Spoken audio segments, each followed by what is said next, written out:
Friends, welcome to all in my YouTube channel. Today I am going to explain about the different tests performed on the fresh concrete or concrete. So these tests are useful to know the workability of concrete or its proper how to know the properties of concrete, or easily we can use that concrete for our work, whatever work we have designed to achieve strength, also to check the strength. Also these tests are useful. So today I'm going to explain K slump test, flow test, building of concrete test, and rebound hammer test. So slump cone test everybody know, but K slump test, it's a very easy test. So that's why we know something about this test. So it is very recently a new apparatus called the K slump tester. The apparatus is shown in figure. Tester has been devised. It can be used to measure the slump directly in 1 minute after the tester is inserted in the fresh concrete to the level of the floater disc. This tester can be used to measure the relative workability. The prince apparatus comprised of following four principal parts. So apparatus is comprised of four different parts. So first is a chrome plated steel tube with external and internal diameter of 1.9 and 1.6 centimeter respectively. The tube is 25 centimeter long and its lower part is used to make the test. The length of this part is 15.5 centimeter, which includes the solid cone that facilitates inserting the tube into the concrete. Two types of openings are provided in the part: four rectangular slots 5.1 centimeter long and 0.8 centimeter wide, and 22 round holes of 0.64 centimeter in diameter are provided. All these openings are distributed uniformly in the lower part as shown in figure. So figure shows the K slump tester. Second part, a disc floater 6 centimeter in diameter and 0.24 centimeter in thickness, which divides the tube into two parts. The upper part serves as a handle and the lower one is for testing, as already mentioned. The disc serves also to prevent the tester from sinking into the concrete beyond the pre-selected level. So here the procedure or the figure, exact figure during testing of slump by K slump tester is shown. Third part, a hollow plastic rod 1.3 centimeter in diameter and 25 centimeter long, which contains a graduated scale in centimeters. This rod can move freely inside the tube and can be used to measure the height of mortar that flows into the tube and stays there. The rod is plugged at each end with a plastic cap to prevent concrete or any other material from seeping inside.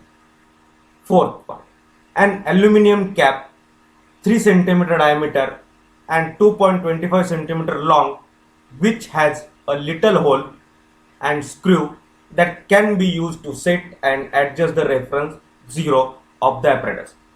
There is also in the upper part of the tube a small pin which is used to support the measuring rod at the beginning of the test. The total weight of apparatus is 2 to 6 gram. Now the procedure. Which procedure is followed? So how to measure the slump by K slump tester, and then afterwards we'll see its significance of test. So for procedure, first point, wet the tester with water and shake off the excess. Second, raise the measuring rod, tilt slightly and let it rest on the pin located inside the tester. Insert the tester on the leveled surface of concrete vertically down until the disc floater rests at the surface of the concrete. Do not rotate while inserting or removing the tester. After 60 seconds, lower the measuring rod slowly until it rests on the surface of the concrete that has entered the tube, and read the case lump directly on the scale of the measuring rod. Raise the measuring rod again and let it rest on its pin. Remove the tester from the concrete vertically up and again lower the measuring rod slowly till it touches the surface of the concrete retained in the tube, and read workability directly on the scale of measuring rod. Now this is the procedure how we perform the test. Now its significance. The case lump apparatus is very simple. As you see in the figure, it is very simple apparatus. It is practical and economical to use, both in the field and the laboratory. It has proven with over 450 tests that it has a good correlation with the slump cone. The case slump tester can be used to measure the slump in 1 minute in cylinders, pails, buckets, wheelbarrows, slabs, or any other desired location where the fresh concrete is placed. A workability can be determined by the tester. So this is very simple apparatus, and within a 1 minute, we know the workability of concrete by using this. Now we will see another test, flow table test. Flow test, that is a flow table test. So apparatus is shown in figure, flow table apparatus. This is a laboratory test which gives an indication of the quality of concrete with respect to consistency, cohesiveness, and proneness to segregation. In this test, a standard mass of concrete is subjected to jolting. The spread or the flow of concrete is measured, and this flow is related to workability. Figure shows the detailed apparatus used. It can be seen that the apparatus consists of flow table about 76 cm in diameter, over which concentric circles are marked. A mold made from smooth metal casting in the form of a frustum of cone is used with following internal dimensions of cone. Whatever cone we use in slump cone is likewise same cone, but its dimensions are: the base is 25 cm in diameter, upper surface 17 cm in diameter, and the height of the cone is 12 cm. The tabletop is clean of all gritty material and is weighted. So we should clean tabletop and it should make weight. The mold is kept on the center of the table, firmly held, and is filled in 2 layers. Each layer is rodded 25 times with a tamping rod 1.6 cm in diameter and 61 cm long, rounded at the lower tamping end. After the top layer is rodded evenly, the excess of concrete which has overflowed the mold is removed. The mold is lifted vertically upward and the concrete stands on its own without support. The table is then raised and dropped 12.5 mm 15 times in about 15 seconds. So here in figure you can see there are hinges, and here is the way I have done the concreting. After removing the mold vertically, so we raise table and drop 12.5 mm height 15 times in about 15 seconds. So 1 second, 1 time. Then the diameter of the spread concrete is measured in about 6 directions. The diameter of the table is measured. Diameter of the spread concrete is measured. Diameter of the table is known to us. So diameter of the spread concrete is measured in about 6 direction to the nearest 5 mm, and the average spread is noted.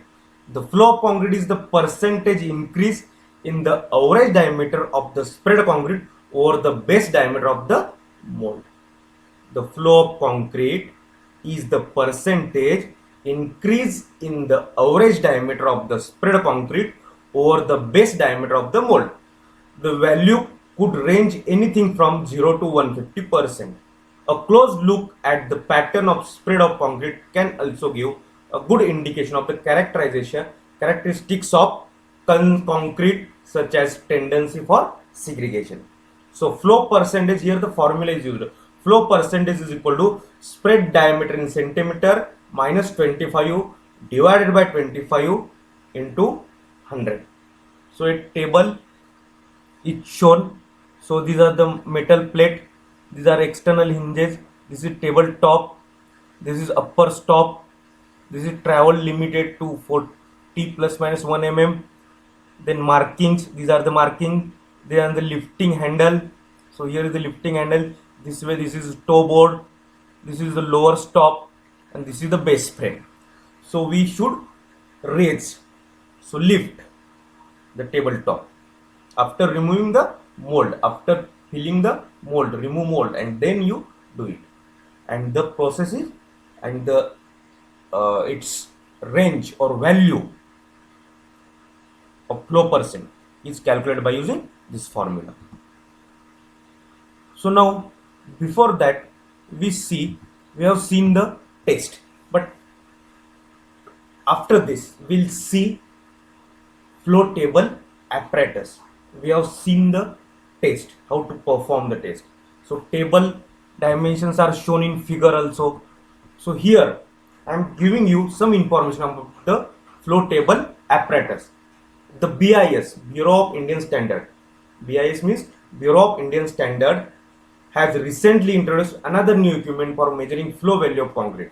This new flow table test is in the line with BS 1881 Part 105 of 1984 and DIN Standard 1048 Part 1.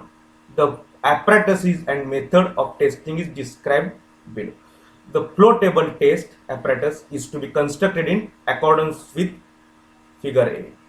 Flow table top is constructed from a flat metal of minimum thickness 1.5 mm.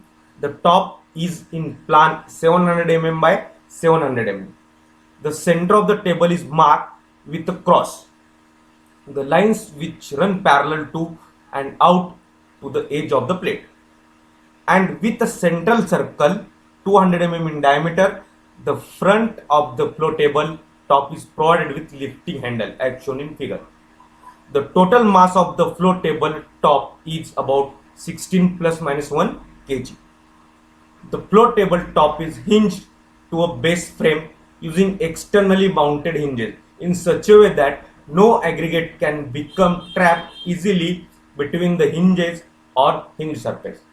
The front of the base frame shall extend a minimum 120 mm beyond.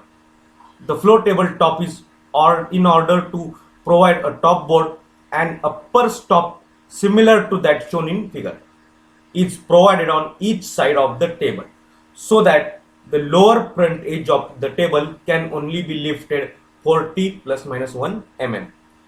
The lower front edge of the flow table top is provided with two hard rigid stops which transfer the load to the base frame.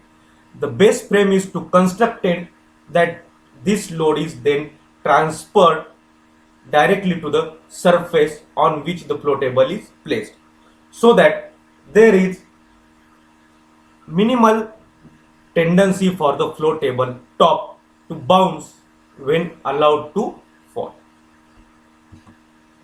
So accessory of apparatus. First is the mold. The mold is made up of metally readily not attacked by cement paste or liable to rust and of thickness of minimum 1.5 mm. The interior of the mold is smooth and free from projections such as protruding rivets and is free from dents. The mold shall be in the form of hollow frustum of cone having the internal dimensions as shown.